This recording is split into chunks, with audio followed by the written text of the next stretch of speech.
오늘의 이야기 안녕하십니까? 우리 삶의 깊이를 더하는 지혜와 통찰을 나누는 시간입니다. 돈. 이 한 글자에는 참으로 많은 의미가 담겨 있습니다.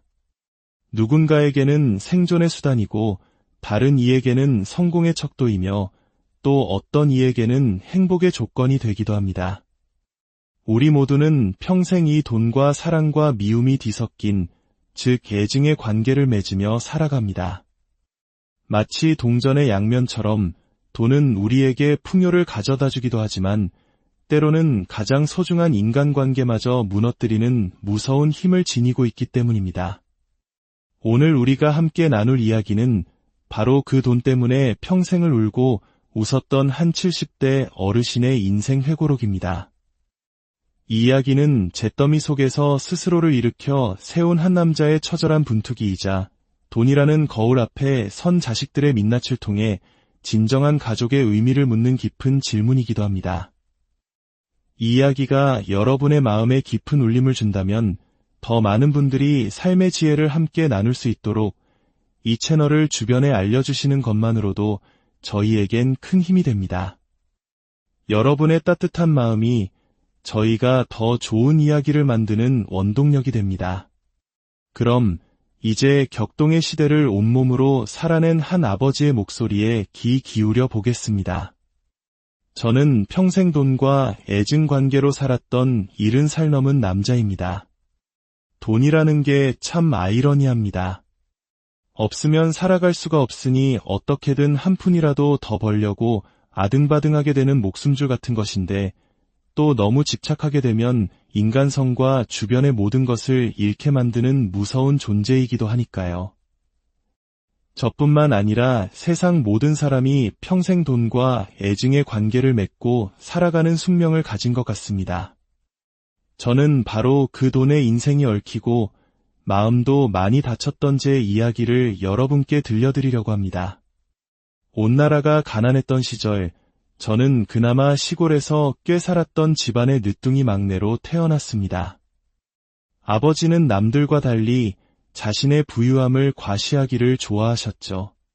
입버릇처럼 우리 집 재산이 얼마고 곳간에 쌓아둔 것이 무엇인지 떠들고 다니셨습니다.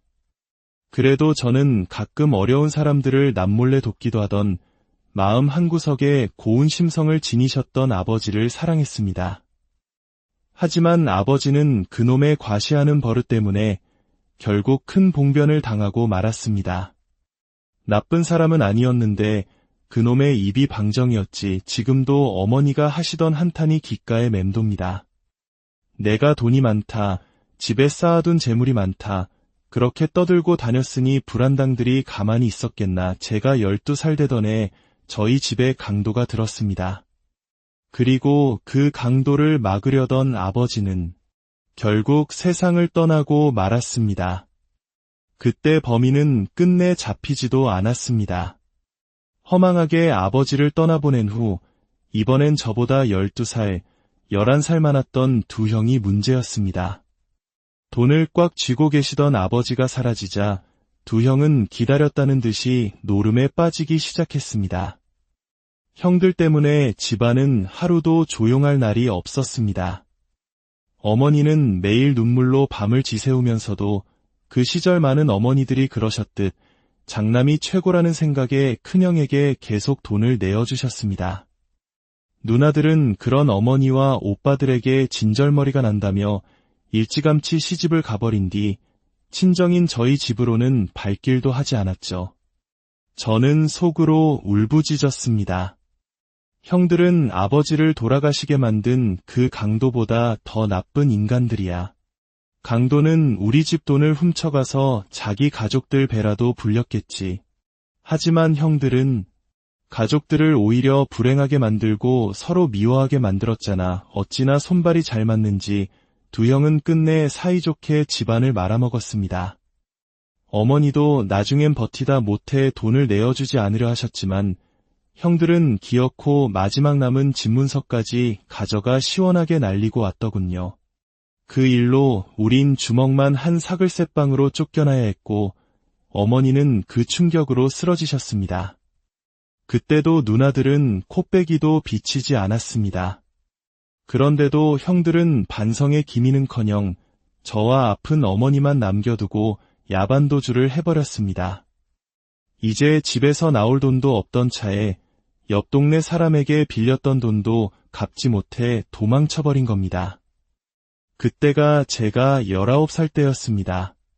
그리고 그 뒤로 형들의 소식은 단 한 번도 들을 수가 없었습니다. 미안하다, 우리 막둥이.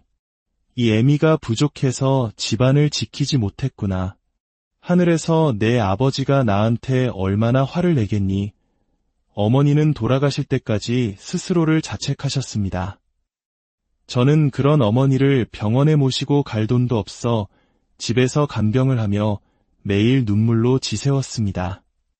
그나마 예전에 아버지에게 도움을 받았던 동네분들이 도와주셔서 고등학교는 겨우 마칠 수 있었지만 제 졸업과 동시에 어머니는 아버지 곁으로 가시고 말았습니다. 세상에 저 혼자였습니다. 돈을 벌어야 했습니다. 무작정 서울로 올라왔습니다. 인천 쪽으로 시집을 갔던 큰 누나를 찾아가 염치불구하고 돈을 부탁했습니다. 서울에서 몸 누일 곳이라도 구하려니 생각보다 돈이 많이 들더군요. 작은 누나는 어머니 장례 때 나한테 돈 부탁할 생각은 꿈도 꾸지 마라 고못을 박았기에 의지할 곳은 큰 누나뿐이었습니다. 누나에게 빌린 돈으로 허름한 판자촌에 방 한 칸을 얻고 보수가 좋다는 공장에 일을 구했습니다. 그곳에서 정말 죽어라 일했습니다. 밤에는 공사장 막노동도 뛰고 틈틈이 기술을 배워 좀 더 나은 직장으로 옮기며 악착같이 돈을 모았습니다. 가난이라면 정말 치가 떨렸기에 당장 덜 먹고 덜 쓰더라도 돈을 불려나갔습니다. 그런 제 모습을 좋게 본 어른 한 분이 제게 참한 처자를 소개해 주셨습니다. 훗날 제 아내가 된 사람이었죠. 저는 부모님도 안 계시고 형제들과는 생사도 모르고 사는 사람입니다. 보다시피 아직 가진 것도 많이 없고요. 그래도 제가 가진 유일한 장점인 성실함, 그리고 검소함의 인생을 걸어볼 수 있다면 저와 만나주십시오. 참하고 풋풋했던 아내에게 저는 제 모든 것을 솔직하게 털어놓았습니다. 그런데 아내는 물론 장인, 장모님께서도 그런 제 모습을 좋게 봐주셨습니다. 훗날 장인어른께서 말씀하시더군요. 자네 눈에 도끼가 서려 있더군. 그런 눈빛을 가진 사내라면 적어도 처자식 굶기진 않겠다 싶었지. 그렇게 아내와 결혼한 뒤 저는 전보다 훨씬 독한 구두쇠가 되었습니다. 빨리 돈을 모아 내 집을 마련하고 싶었고 사랑스러운 새 딸을 잘 키우고 싶었기 때문입니다. 아빠는 왜 콩자반만 먹어? 이 조기 안 먹어? 아빠는 원래 콩자반을 제일 좋아해. 그러니까 이 생선은 우리 딸들 많이 먹어. 저는 아내와 자식들은 넉넉히 먹였을지언정 제 자신에게는 혹독할 정도로 인색했습니다. 혼자 밥을 먹을 땐 간장이나 소금에 밥을 비벼 먹는 날도 많았죠. 저라고 왜 고기가, 생선이 먹고 싶지 않았겠습니까? 하지만 그걸 보면 저거 하나면 돈이 얼마인데 하는 생각부터 들었습니다. 하지만 사랑하는 가족, 특히 아이들에게는 제 가난의 기억을 물려주고 싶지 않았습니다. 그렇다고 자식들을 오냐오냐 키우지도 않았습니다. 아이들에게 딱 필요한 것은 좋은 것으로 사주되 그 이상의 과소비는 절대 허락하지 않았습니다.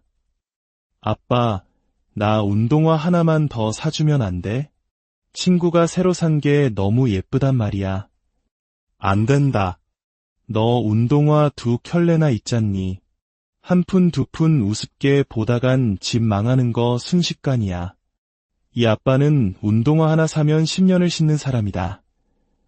저는 아이들에게 돈이 얼마나 귀하고 어렵게 버는 것인지 가르쳐 주고 싶었습니다. 갖고 싶은 게 있으면 스스로 용돈을 벌어 사게 했습니다. 하지만 아이들의 미래를 위한 투자에는 돈을 아끼지 않았습니다. 큰딸은 미술을 하고 싶어 했고 막내는 공부 욕심이 많아 온갖 과외를 받고 싶어 했습니다. 둘째는 딱히 꿈은 없었지만 그래도 공부는 해야 뭐라도 되지 않겠냐며 똑같이 지원했습니다. 큰딸의 유학 비용, 둘째와 막내의 어학연수 비용, 셋딸의 대학 학비까지 전부 제가 대주었습니다. 그리고 딸들이 대학을 졸업하고 사회에 나갈 때 저는 단호하게 선언했습니다. 내가 너희를 지원해주는 건 딱 대학 졸업까지다. 너희들의 미래를 위해 부모로서 최선을 다해 투자했다. 이제부터는 너희들 힘으로 열심히 살아라. 앞으로는 한 푼의 지원도 없을 줄 알아라. 평소 좀 깍쟁이였던 큰애와 막내는 입을 삐죽였지만 늘 저와 아내에게 고맙고 미안해하던 둘째는 이렇게 말하더군요. 그동안 물심양면으로 지원해주신 부모님 은혜 나중에 꼭 갚을게요. 감사합니다. 아빠, 엄마. 그렇게 시간이 흘러 저는 예순의 직장에서 은퇴했습니다. 그리고 은퇴 자금에 그동안 아끼고 아껴 모은 돈을 더해 32평짜리 준신축 아파트를 한 채 구매했습니다. 사실 아이들에게는 말하지 않았지만 저는 젊을 때부터 재테크 공부를 꾸준히 해서 모아둔 재산이 제법 있었습니다. 하지만 저는 아내 외에 그 누구에게도 심지어 자식들에게도 제가 가진 재산의 규모를 이야기한 적이 없었습니다. 돈 자랑을 하다 비명에 가신 아버지에 대한 트라우마, 그리고 돈의 존재를 알자마자 집안을 거덜낸 형들에 대한 기억 때문이었습니다. 그 두 가지 경험은 제게 뼈에 사무치는 교훈이 되었고, 저는 돈에 대해 누구보다 조심스러운 사람이 되었습니다. 딸들은 차례로 결혼했습니다. 저는 약속대로 결혼 자금을 한 푼도 지원해주지 않았습니다. 너희들 힘으로 잘 살아보라고 마음으로만 축복해 주었습니다. 솔직히 처음에는 둘째 사위가 좀 못마땅했습니다. 큰 사위와 막내 사위는 좋은 회사를 다녔지만 둘째 사위는 에어컨 설치 기사였고 집안 형편도 가장 어려웠으니까요. 부모된 마음에 내 자식이 괜히 아까워 보였습니다. 그런데 겪어보니 셋 중 가장 진국인 사람이 바로 둘째 사위였습니다. 어느 날 둘째 사위는 저희 집에 낡은 에어컨을 자기 돈으로 바꿔주었습니다. 아니, 이 비싼 걸 왜 물어보지도 않고, 여쭤보면 분명 사지 말라고 하실 거라고 집사람이 그러던데요. 정 미안하시면 앞으로 저 좀 예뻐해 주시면 안 될까요? 전 장인어른하고 정말 사이좋게 지내고 싶거든요. 그 마음이 참 고마웠습니다. 둘째 사위는 틈만 나면 저희 부부에게 먼저 안부 전화를 하고 가장 자주 저희 집에 찾아와 주었습니다.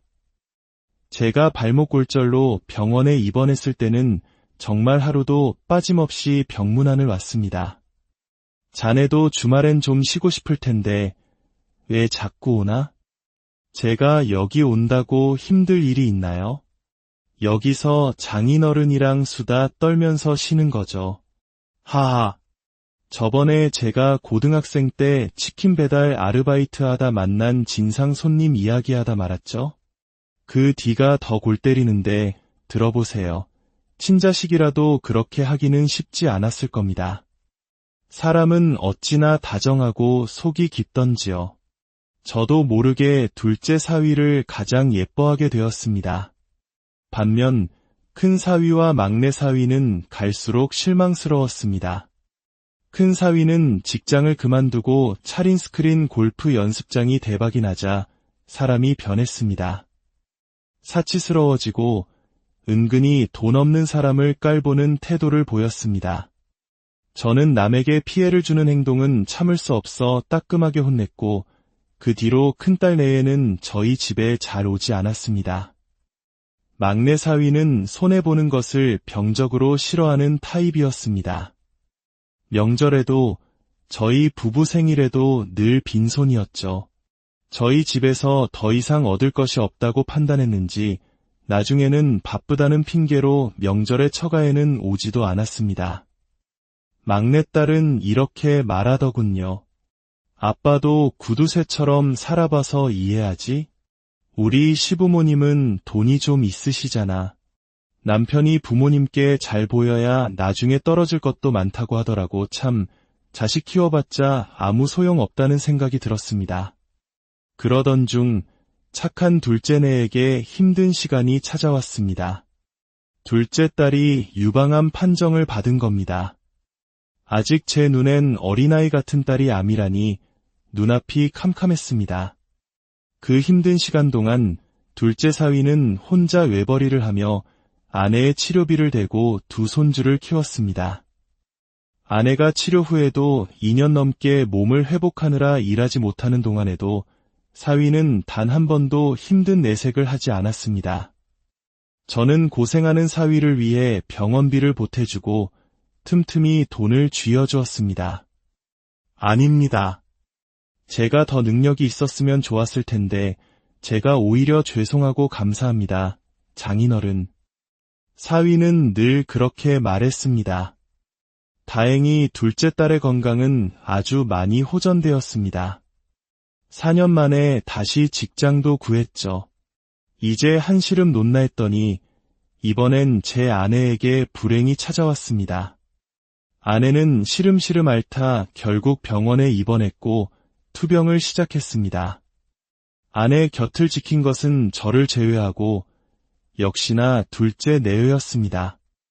특히 사위는 딸이 아이들을 보느라 오지 못하는 날이면 혼자 와서 밤새 아내 곁을 지켰습니다.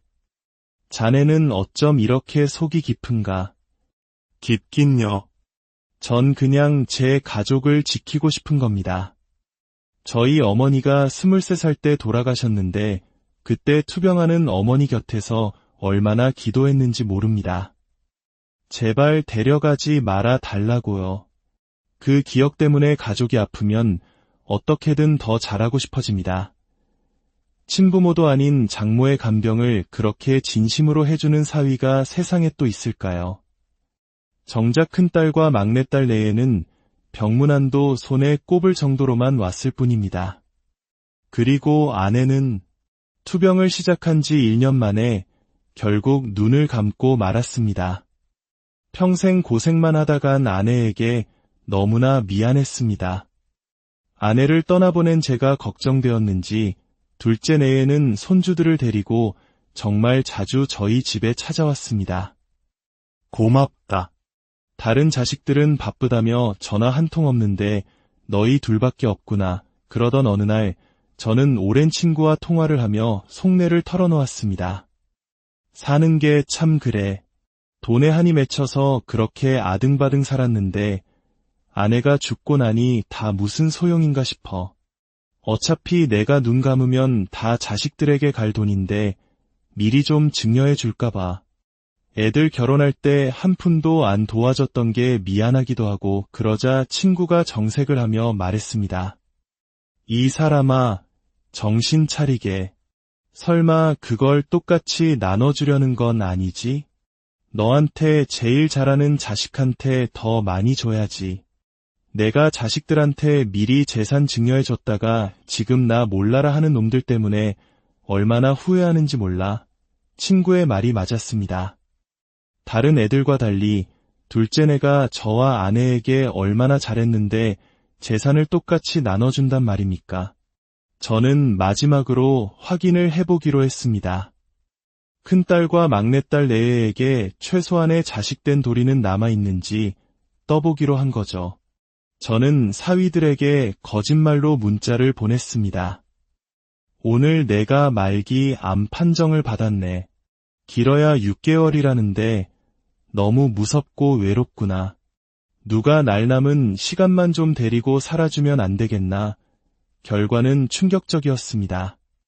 큰딸과 막내딸은 제게 전화해서는 걱정하는 척하더니 이내 돈 문제부터 꺼냈습니다.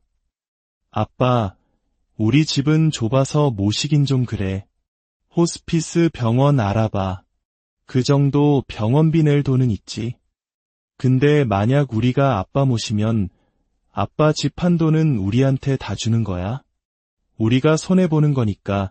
더 기가 막힌 것은 사위들의 반응이었습니다. 그들은 전화도 아닌 문자로 답장을 보내왔습니다. 전 일이 바빠서 장인어른 모시긴 힘들 것 같습니다. 편찮으시다고 자식들한테 피해줄 생각부터 하시면 어떡해요? 병원에 조용히 입원하실 생각을 하셔야죠. 3개월이면 짧은 시간도 아닌데 저희가 너무 손해 갔네요. 죄송하지만 저희는 장인어른 모시기 힘들 것 같습니다. 피해, 손해, 그 단어들이 비수처럼 제 가슴에 박혔습니다. 한편 둘째 사위만이 제게 전화를 걸더니 바로 딸과 함께 집으로 달려왔습니다. 장인어른, 어떻게 된 거예요? 대체 아빠, 이게 무슨 일이야? 두 사람은 눈물을 글썽이며 제 손을 잡았습니다. 어디 병원 다녀오셨어요? 다음 진료는 저희랑 같이 가요. 장모님에 이어 장인어른까지 이렇게 허무하게 보내드릴 수는 없어요. 우선 짐 싸세요. 저희 집으로 가시죠. 그 순간 저는 모든 것을 결심했습니다. 그 후 저는 모든 자식과 사위들을 집으로 불렀습니다. 그리고 변호사와 함께 작성한 유언장을 꺼내 읽었습니다. 나는 내 모든 재산을 둘째 딸 구키와 사위 백서방에게 상속한다. 큰딸과 막내딸에게는 단 한 푼도 남기지 않는다.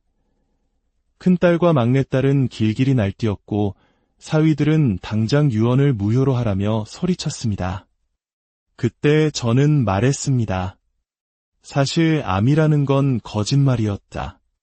너희들의 속마음을 알고 싶었을 뿐이다. 순간 집안은 물을 끼얹은 듯 조용해졌습니다. 저는 평생 돈 때문에 사람을 잃는 고통을 겪었습니다. 그래서 돈보다 사람이 중요하다는 것을 잊지 않으려 노력했습니다. 너희들에게 좋은 교육을 시켜준 것은 단순히 돈 버는 기술을 가르치기 위함이 아니었습니다. 세상을 살아가는 지혜와 사람에 대한 도리를 배우길 바랐기 때문입니다. 하지만 큰딸과 막내딸, 그리고 두 사위는 내 기대를 저버렸습니다. 너희들은 부모의 안위보다 당장의 손익을 먼저 계산했고 혈육의 정보다 돈의 가치를 더 중요하게 여겼습니다.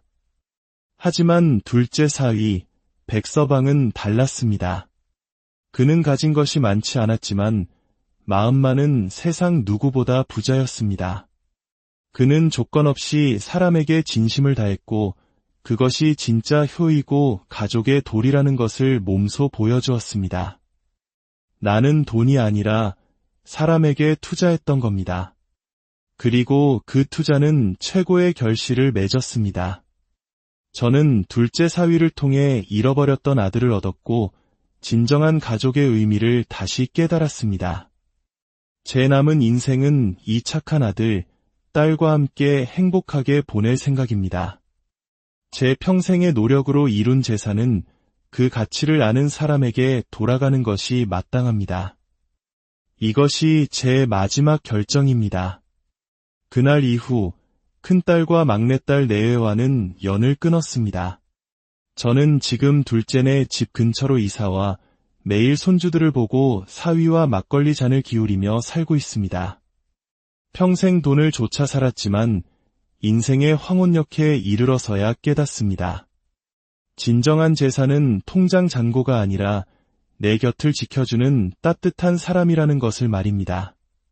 돈은 있다가도 없고 없다가도 있는 것이지만 사람의 진심은 한 번 잃으면 다시 얻기 힘든 법이니까요. 여러분은 오늘의 이야기 안녕하십니까? 우리 삶의 깊이를 더하는 지혜와 통찰을 나누는 시간입니다. 돈. 이 한 글자에는 참으로 많은 의미가 담겨 있습니다. 누군가에게는 생존의 수단이고 다른 이에게는 성공의 척도이며 또 어떤 이에게는 행복의 조건이 되기도 합니다. 우리 모두는 평생 이 돈과 사랑과 미움이 뒤섞인 즉 애증의 관계를 맺으며 살아갑니다. 마치 동전의 양면처럼 돈은 우리에게 풍요를 가져다 주기도 하지만 때로는 가장 소중한 인간관계마저 무너뜨리는 무서운 힘을 지니고 있기 때문입니다. 오늘 우리가 함께 나눌 이야기는 바로 그 돈 때문에 평생을 울고 웃었던 한 70대 어르신의 인생 회고록입니다. 이 이야기는 잿더미 속에서 스스로를 일으켜 세운 한 남자의 처절한 분투기이자 돈이라는 거울 앞에 선 자식들의 민낯을 통해 진정한 가족의 의미를 묻는 깊은 질문이기도 합니다. 이 이야기가 여러분의 마음에 깊은 울림을 준다면 더 많은 분들이 삶의 지혜를 함께 나눌 수 있도록 이 채널을 주변에 알려주시는 것만으로도 저희에겐 큰 힘이 됩니다. 여러분의 따뜻한 마음이 저희가 더 좋은 이야기를 만드는 원동력이 됩니다. 그럼 이제 격동의 시대를 온몸으로 살아낸 한 아버지의 목소리에 귀 기울여 보겠습니다. 저는 평생 돈과 애증 관계로 살았던 70살 넘은 남자입니다. 돈이라는 게 참 아이러니합니다. 없으면 살아갈 수가 없으니 어떻게든 한 푼이라도 더 벌려고 아등바등하게 되는 목숨줄 같은 것인데 또 너무 집착하게 되면 인간성과 주변의 모든 것을 잃게 만드는 무서운 존재이기도 하니까요. 저뿐만 아니라 세상 모든 사람이 평생 돈과 애증의 관계를 맺고 살아가는 숙명을 가진 것 같습니다. 저는 바로 그 돈에 인생이 얽히고 마음도 많이 다쳤던 제 이야기를 여러분께 들려드리려고 합니다. 온 나라가 가난했던 시절, 저는 그나마 시골에서 꽤 살았던 집안의 늦둥이 막내로 태어났습니다. 아버지는 남들과 달리 자신의 부유함을 과시하기를 좋아하셨죠. 입버릇처럼 우리 집 재산이 얼마고 곳간에 쌓아둔 것이 무엇인지 떠들고 다니셨습니다. 그래도 저는 가끔 어려운 사람들을 남몰래 돕기도 하던 마음 한구석에 고운 심성을 지니셨던 아버지를 사랑했습니다. 하지만 아버지는 그놈의 과시하는 버릇 때문에 결국 큰 봉변을 당하고 말았습니다. 나쁜 사람은 아니었는데 그놈의 입이 방정이었지 지금도 어머니가 하시던 한탄이 귓가에 맴돕니다. 내가 돈이 많다, 집에 쌓아둔 재물이 많다, 그렇게 떠들고 다녔으니 불안당들이 가만히 있었겠나. 제가 12살 되던 해 저희 집에 강도가 들었습니다. 그리고 그 강도를 막으려던 아버지는 결국 세상을 떠나고 말았습니다. 그때 범인은 끝내 잡히지도 않았습니다. 허망하게 아버지를 떠나보낸 후 이번엔 저보다 12살, 11살 많았던 두 형이 문제였습니다. 돈을 꽉 쥐고 계시던 아버지가 사라지자 두 형은 기다렸다는 듯이 노름에 빠지기 시작했습니다. 형들 때문에 집안은 하루도 조용할 날이 없었습니다. 어머니는 매일 눈물로 밤을 지새우면서도 그 시절 많은 어머니들이 그러셨듯 장남이 최고라는 생각에 큰형에게 계속 돈을 내어주셨습니다. 누나들은 그런 어머니와 오빠들에게 진절머리가 난다며 일찌감치 시집을 가버린 뒤 친정인 저희 집으로는 발길도 하지 않았죠. 저는 속으로 울부짖었습니다. 형들은 아버지를 돌아가시게 만든 그 강도보다 더 나쁜 인간들이야. 강도는 우리 집 돈을 훔쳐가서 자기 가족들 배라도 불렸겠지. 하지만 형들은 가족들을 오히려 불행하게 만들고 서로 미워하게 만들었잖아. 어찌나 손발이 잘 맞는지 두 형은 끝내 사이좋게 집안을 말아먹었습니다. 어머니도 나중엔 버티다 못해 돈을 내어주지 않으려 하셨지만 형들은 기어코 마지막 남은 집문서까지 가져가 시원하게 날리고 왔더군요. 그 일로 우린 주먹만 한 사글세방으로 쫓겨나야 했고 어머니는 그 충격으로 쓰러지셨습니다. 그때도 누나들은 코빼기도 비치지 않았습니다. 그런데도 형들은 반성의 기미는커녕 저와 아픈 어머니만 남겨두고 야반도주를 해버렸습니다. 이제 집에서 나올 돈도 없던 차에 옆 동네 사람에게 빌렸던 돈도 갚지 못해 도망쳐버린 겁니다. 그때가 제가 19살 때였습니다. 그리고 그 뒤로 형들의 소식은 단 한 번도 들을 수가 없었습니다.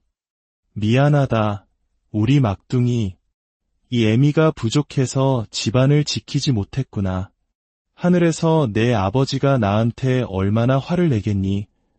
어머니는 돌아가실 때까지 스스로를 자책하셨습니다. 저는 그런 어머니를 병원에 모시고 갈 돈도 없어 집에서 간병을 하며 매일 눈물로 지새웠습니다. 그나마 예전에 아버지에게 도움을 받았던 동네분들이 도와주셔서 고등학교는 겨우 마칠 수 있었지만 제 졸업과 동시에 어머니는 아버지 곁으로 가시고 말았습니다. 세상에 저 혼자였습니다. 돈을 벌어야 했습니다. 무작정 서울로 올라왔습니다.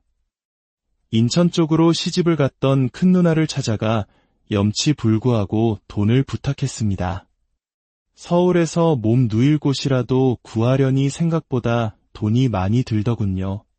작은 누나는 어머니 장례 때 나한테 돈 부탁할 생각은 꿈도 꾸지 마라 고못을 박았기에 의지할 곳은 큰 누나뿐이었습니다. 누나에게 빌린 돈으로 허름한 판자촌에 방 한 칸을 얻고 보수가 좋다는 공장에 일을 구했습니다. 그곳에서 정말 죽어라 일했습니다. 밤에는 공사장 막노동도 뛰고 틈틈이 기술을 배워 좀 더 나은 직장으로 옮기며 악착같이 돈을 모았습니다. 가난이라면 정말 치가 떨렸기에 당장 덜 먹고 덜 쓰더라도 돈을 불려나갔습니다. 그런 제 모습을 좋게 본 어른 한 분이 제게 참한 처자를 소개해 주셨습니다. 훗날 제 아내가 된 사람이었죠. 저는 부모님도 안 계시고 형제들과는 생사도 모르고 사는 사람입니다. 보다시피 아직 가진 것도 많이 없고요. 그래도 제가 가진 유일한 장점인 성실함, 그리고 검소함의 인생을 걸어볼 수 있다면 저와 만나주십시오. 참하고 풋풋했던 아내에게 저는 제 모든 것을 솔직하게 털어놓았습니다. 그런데 아내는 물론 장인, 장모님께서도 그런 제 모습을 좋게 봐주셨습니다. 훗날 장인어른께서 말씀하시더군요. 자네 눈에 도끼가 서려 있더군. 그런 눈빛을 가진 사내라면 적어도 처자식 굶기진 않겠다 싶었지. 그렇게 아내와 결혼한 뒤 저는 전보다 훨씬 독한 구두쇠가 되었습니다. 빨리 돈을 모아 내 집을 마련하고 싶었고 사랑스러운 세 딸을 잘 키우고 싶었기 때문입니다. 아빠는 왜 콩자반만 먹어? 이 조기 안 먹어?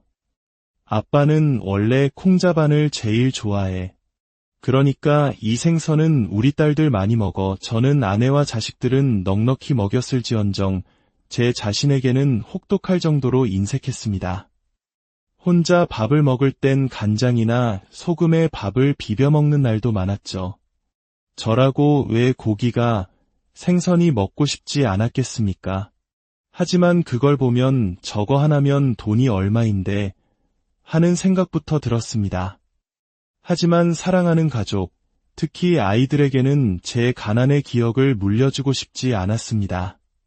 그렇다고 자식들을 오냐오냐 키우지도 않았습니다. 아이들에게 딱 필요한 것은 좋은 것으로 사주되 그 이상의 과소비는 절대 허락하지 않았습니다. 아빠, 나 운동화 하나만 더 사주면 안 돼? 친구가 새로 산 게 너무 예쁘단 말이야. 안 된다. 너 운동화 2켤레나 있잖니. 한 푼 두 푼 우습게 보다간 집 망하는 거 순식간이야. 이 아빠는 운동화 하나 사면 10년을 신는 사람이다. 저는 아이들에게 돈이 얼마나 귀하고 어렵게 버는 것인지 가르쳐 주고 싶었습니다. 갖고 싶은 게 있으면 스스로 용돈을 벌어 사게 했습니다. 하지만 아이들의 미래를 위한 투자에는 돈을 아끼지 않았습니다. 큰딸은 미술을 하고 싶어 했고 막내는 공부 욕심이 많아 온갖 과외를 받고 싶어 했습니다. 둘째는 딱히 꿈은 없었지만 그래도 공부는 해야 뭐라도 되지 않겠냐며 똑같이 지원했습니다. 큰딸의 유학 비용, 둘째와 막내의 어학연수 비용, 셋딸의 대학 학비까지 전부 제가 대주었습니다. 그리고 딸들이 대학을 졸업하고 사회에 나갈 때 저는 단호하게 선언했습니다. 내가 너희를 지원해주는 건 딱 대학 졸업까지다. 너희들의 미래를 위해 부모로서 최선을 다해 투자했다. 이제부터는 너희들 힘으로 열심히 살아라. 앞으로는 한 푼의 지원도 없을 줄 알아라. 평소 좀 깍쟁이였던 큰애와 막내는 입을 삐죽였지만 늘 저와 아내에게 고맙고 미안해하던 둘째는 이렇게 말하더군요. 그동안 물심양면으로 지원해주신 부모님 은혜 나중에 꼭 갚을게요. 감사합니다. 아빠, 엄마. 그렇게 시간이 흘러 저는 예순의 직장에서 은퇴했습니다. 그리고 은퇴 자금에 그동안 아끼고 아껴 모은 돈을 더해 32평짜리 준신축 아파트를 한 채 구매했습니다. 사실 아이들에게는 말하지 않았지만 저는 젊을 때부터 재테크 공부를 꾸준히 해서 모아둔 재산이 제법 있었습니다. 하지만 저는 아내 외에 그 누구에게도 심지어 자식들에게도 제가 가진 재산의 규모를 이야기한 적이 없었습니다. 돈 자랑을 하다 비명에 가신 아버지에 대한 트라우마, 그리고 돈의 존재를 알자마자 집안을 거덜낸 형들에 대한 기억 때문이었습니다. 그 두 가지 경험은 제게 뼈에 사무치는 교훈이 되었고 저는 돈에 대해 누구보다 조심스러운 사람이 되었습니다. 딸들은 차례로 결혼했습니다. 저는 약속대로 결혼 자금을 한 푼도 지원해주지 않았습니다. 너희들 힘으로 잘 살아보라고 마음으로만 축복해 주었습니다. 솔직히 처음에는 둘째 사위가 좀 못마땅했습니다. 큰 사위와 막내 사위는 좋은 회사를 다녔지만 둘째 사위는 에어컨 설치 기사였고 집안 형편도 가장 어려웠으니까요. 부모된 마음에 내 자식이 괜히 아까워 보였습니다. 그런데 겪어보니 셋 중 가장 진국인 사람이 바로 둘째 사위였습니다. 어느 날 둘째 사위는 저희 집에 낡은 에어컨을 자기 돈으로 바꿔주었습니다. 아니, 이 비싼 걸 왜 물어보지도 않고 여쭤보면 분명 사지 말라고 하실 거라고 집사람이 그러던데요. 정 미안하시면 앞으로 저 좀 예뻐해 주시면 안 될까요? 전 장인어른하고 정말 사이좋게 지내고 싶거든요. 그 마음이 참 고마웠습니다. 둘째 사위는 틈만 나면 저희 부부에게 먼저 안부 전화를 하고 가장 자주 저희 집에 찾아와 주었습니다. 제가 발목 골절로 병원에 입원했을 때는 정말 하루도 빠짐없이 병문안을 왔습니다. 자네도 주말엔 좀 쉬고 싶을 텐데 왜 자꾸 오나? 제가 여기 온다고 힘들 일이 있나요? 여기서 장인어른이랑 수다 떨면서 쉬는 거죠. 하하. 저번에 제가 고등학생 때 치킨 배달 아르바이트 하다 만난 진상 손님 이야기하다 말았죠? 그 뒤가 더 골 때리는데 들어보세요. 친자식이라도 그렇게 하기는 쉽지 않았을 겁니다. 사람은 어찌나 다정하고 속이 깊던지요. 저도 모르게 둘째 사위를 가장 예뻐하게 되었습니다. 반면 큰 사위와 막내 사위는 갈수록 실망스러웠습니다. 큰 사위는 직장을 그만두고 차린 스크린 골프 연습장이 대박이 나자 사람이 변했습니다. 사치스러워지고 은근히 돈 없는 사람을 깔보는 태도를 보였습니다. 저는 남에게 피해를 주는 행동은 참을 수 없어 따끔하게 혼냈고 그 뒤로 큰딸 내에는 저희 집에 잘 오지 않았습니다. 막내 사위는 손해보는 것을 병적으로 싫어하는 타입이었습니다. 명절에도 저희 부부 생일에도 늘 빈손이었죠. 저희 집에서 더 이상 얻을 것이 없다고 판단했는지 나중에는 바쁘다는 핑계로 명절에 처가에는 오지도 않았습니다. 막내딸은 이렇게 말하더군요. 아빠도 구두쇠처럼 살아봐서 이해하지? 우리 시부모님은 돈이 좀 있으시잖아. 남편이 부모님께 잘 보여야 나중에 떨어질 것도 많다고 하더라고. 참, 자식 키워봤자 아무 소용없다는 생각이 들었습니다. 그러던 중 착한 둘째네에게 힘든 시간이 찾아왔습니다. 둘째 딸이 유방암 판정을 받은 겁니다. 아직 제 눈엔 어린아이 같은 딸이 암이라니 눈앞이 캄캄했습니다. 그 힘든 시간 동안 둘째 사위는 혼자 외벌이를 하며 아내의 치료비를 대고 두 손주를 키웠습니다. 아내가 치료 후에도 2년 넘게 몸을 회복하느라 일하지 못하는 동안에도 사위는 단 한 번도 힘든 내색을 하지 않았습니다. 저는 고생하는 사위를 위해 병원비를 보태주고 틈틈이 돈을 쥐어주었습니다. 아닙니다. 제가 더 능력이 있었으면 좋았을 텐데 제가 오히려 죄송하고 감사합니다. 장인어른. 사위는 늘 그렇게 말했습니다. 다행히 둘째 딸의 건강은 아주 많이 호전되었습니다. 4년 만에 다시 직장도 구했죠. 이제 한시름 놓나 했더니 이번엔 제 아내에게 불행이 찾아왔습니다. 아내는 시름시름 앓다 결국 병원에 입원했고 투병을 시작했습니다. 아내의 곁을 지킨 것은 저를 제외하고 역시나 둘째 내외였습니다. 특히 사위는 딸이 아이들을 보느라 오지 못하는 날이면 혼자 와서 밤새 아내 곁을 지켰습니다. 자네는 어쩜 이렇게 속이 깊은가? 깊긴요. 전 그냥 제 가족을 지키고 싶은 겁니다. 저희 어머니가 23살 때 돌아가셨는데 그때 투병하는 어머니 곁에서 얼마나 기도했는지 모릅니다. 제발 데려가지 말아 달라고요. 그 기억 때문에 가족이 아프면 어떻게든 더 잘하고 싶어집니다. 친부모도 아닌 장모의 간병을 그렇게 진심으로 해주는 사위가 세상에 또 있을까요? 정작 큰딸과 막내딸 내에는 병문안도 손에 꼽을 정도로만 왔을 뿐입니다. 그리고 아내는 투병을 시작한 지 1년 만에 결국 눈을 감고 말았습니다. 평생 고생만 하다 간 아내에게 너무나 미안했습니다. 아내를 떠나보낸 제가 걱정되었는지 둘째 내에는 손주들을 데리고 정말 자주 저희 집에 찾아왔습니다. 고맙다. 다른 자식들은 바쁘다며 전화 한 통 없는데 너희 둘밖에 없구나. 그러던 어느 날 저는 오랜 친구와 통화를 하며 속내를 털어놓았습니다. 사는 게 참 그래. 돈에 한이 맺혀서 그렇게 아등바등 살았는데 아내가 죽고 나니 다 무슨 소용인가 싶어.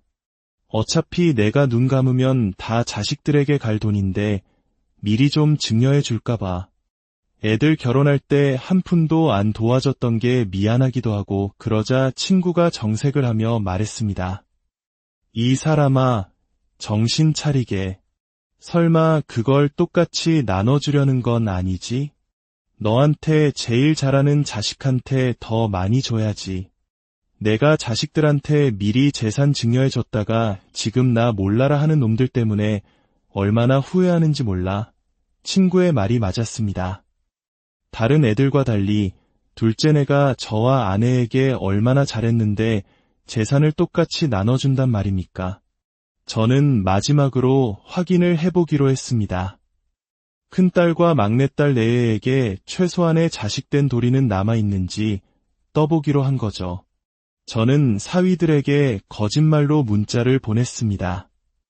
오늘 내가 말기 암 판정을 받았네. 길어야 6개월이라는데 너무 무섭고 외롭구나. 누가 날 남은 시간만 좀 데리고 살아주면 안 되겠나. 결과는 충격적이었습니다. 큰딸과 막내딸은 제게 전화해서는 걱정하는 척하더니 이내 돈 문제부터 꺼냈습니다. 아빠, 우리 집은 좁아서 모시긴 좀 그래. 호스피스 병원 알아봐. 그 정도 병원비 낼 돈은 있지. 근데 만약 우리가 아빠 모시면 아빠 집 한 돈은 우리한테 다 주는 거야? 우리가 손해보는 거니까. 더 기가 막힌 것은 사위들의 반응이었습니다. 그들은 전화도 아닌 문자로 답장을 보내왔습니다. 전 일이 바빠서 장인어른 모시긴 힘들 것 같습니다. 편찮으시다고 자식들한테 피해줄 생각부터 하시면 어떡해요? 병원에 조용히 입원하실 생각을 하셔야죠. 3개월이면 짧은 시간도 아닌데 저희가 너무 손해갔네요. 죄송하지만 저희는 장인어른 모시기 힘들 것 같습니다. 피해, 손해, 그 단어들이 비수처럼 제 가슴에 박혔습니다. 한편 둘째 사위만이 제게 전화를 걸더니 바로 딸과 함께 집으로 달려왔습니다. 장인어른, 어떻게 된 거예요? 대체 아빠, 이게 무슨 일이야? 두 사람은 눈물을 글썽이며 제 손을 잡았습니다. 어디 병원 다녀오셨어요? 다음 진료는 저희랑 같이 가요. 장모님에 이어 장인어른까지 이렇게 허무하게 보내드릴 수는 없어요. 우선 짐 싸세요. 저희 집으로 가시죠. 그 순간 저는 모든 것을 결심했습니다. 그 후 저는 모든 자식과 사위들을 집으로 불렀습니다. 그리고 변호사와 함께 작성한 유언장을 꺼내 읽었습니다.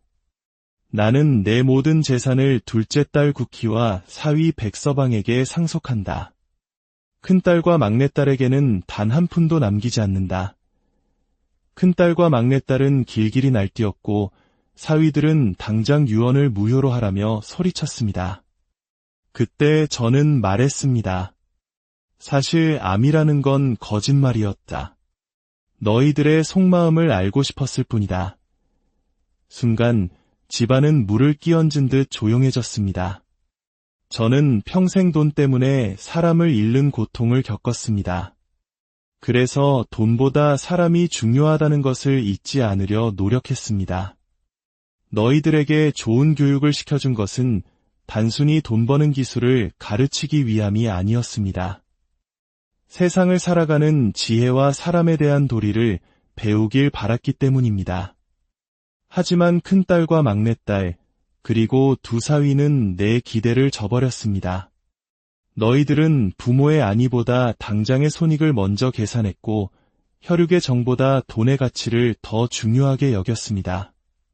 하지만 둘째 사위, 백서방은 달랐습니다. 그는 가진 것이 많지 않았지만 마음만은 세상 누구보다 부자였습니다. 그는 조건 없이 사람에게 진심을 다했고 그것이 진짜 효이고 가족의 도리라는 것을 몸소 보여주었습니다. 나는 돈이 아니라 사람에게 투자했던 겁니다. 그리고 그 투자는 최고의 결실을 맺었습니다. 저는 둘째 사위를 통해 잃어버렸던 아들을 얻었고 진정한 가족의 의미를 다시 깨달았습니다. 제 남은 인생은 이 착한 아들, 딸과 함께 행복하게 보낼 생각입니다. 제 평생의 노력으로 이룬 재산은 그 가치를 아는 사람에게 돌아가는 것이 마땅합니다. 이것이 제 마지막 결정입니다. 그날 이후 큰딸과 막내딸 내외와는 연을 끊었습니다. 저는 지금 둘째네 집 근처로 이사와 매일 손주들을 보고 사위와 막걸리 잔을 기울이며 살고 있습니다.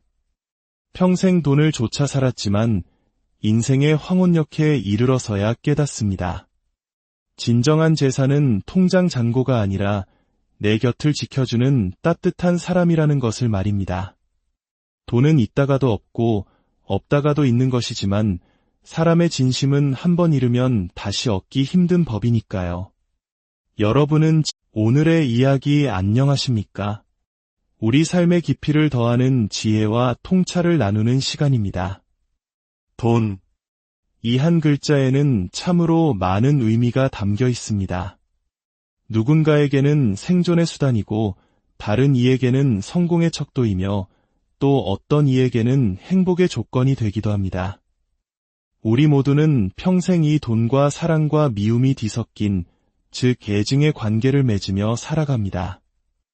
마치 동전의 양면처럼 돈은 우리에게 풍요를 가져다 주기도 하지만 때로는 가장 소중한 인간관계마저 무너뜨리는 무서운 힘을 지니고 있기 때문입니다.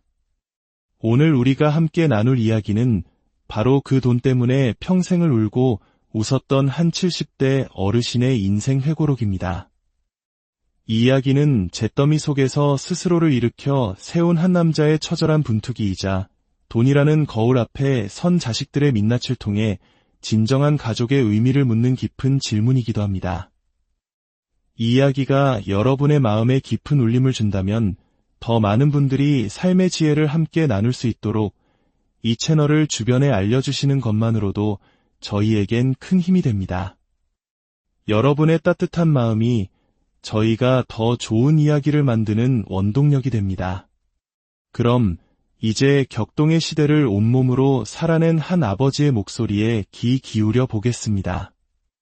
저는 평생 돈과 애증 관계로 살았던 70살 넘은 남자입니다.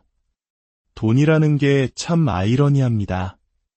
없으면 살아갈 수가 없으니 어떻게든 한 푼이라도 더 벌려고 아등바등하게 되는 목숨줄 같은 것인데, 또 너무 집착하게 되면 인간성과 주변의 모든 것을 잃게 만드는 무서운 존재이기도 하니까요. 저뿐만 아니라 세상 모든 사람이 평생 돈과 애증의 관계를 맺고 살아가는 숙명을 가진 것 같습니다. 저는 바로 그 돈에 인생이 얽히고 마음도 많이 다쳤던 제 이야기를 여러분께 들려드리려고 합니다. 온 나라가 가난했던 시절, 저는 그나마 시골에서 꽤 살았던 집안의 늦둥이 막내로 태어났습니다. 아버지는 남들과 달리 자신의 부유함을 과시하기를 좋아하셨죠. 입버릇처럼 우리 집 재산이 얼마고 곳간에 쌓아둔 것이 무엇인지 떠들고 다니셨습니다. 그래도 저는 가끔 어려운 사람들을 남몰래 돕기도 하던 마음 한구석에 고운 심성을 지니셨던 아버지를 사랑했습니다. 하지만 아버지는 그놈의 과시하는 버릇 때문에 결국 큰 봉변을 당하고 말았습니다. 나쁜 사람은 아니었는데 그놈의 입이 방정이었지 지금도 어머니가 하시던 한탄이 귓가에 맴돕니다.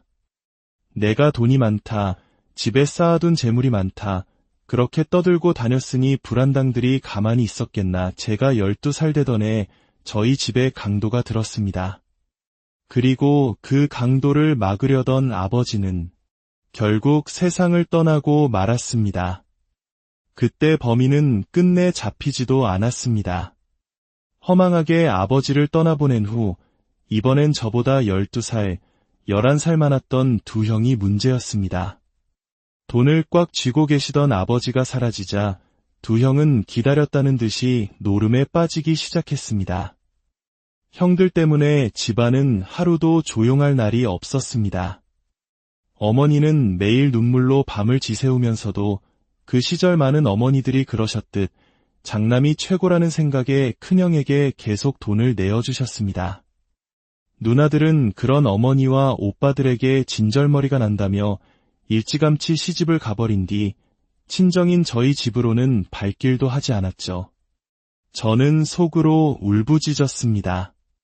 형들은 아버지를 돌아가시게 만든 그 강도보다 더 나쁜 인간들이야. 강도는 우리 집 돈을 훔쳐가서 자기 가족들 배라도 불렸겠지. 하지만 형들은 가족들을 오히려 불행하게 만들고 서로 미워하게 만들었잖아. 어찌나 손발이 잘 맞는지 두 형은 끝내 사이좋게 집안을 말아먹었습니다. 어머니도 나중엔 버티다 못해 돈을 내어주지 않으려 하셨지만 형들은 기어코 마지막 남은 집문서까지 가져가 시원하게 날리고 왔더군요. 그 일로 우린 주먹만 한 사글세방으로 쫓겨나야 했고 어머니는 그 충격으로 쓰러지셨습니다. 그때도 누나들은 코빼기도 비치지 않았습니다.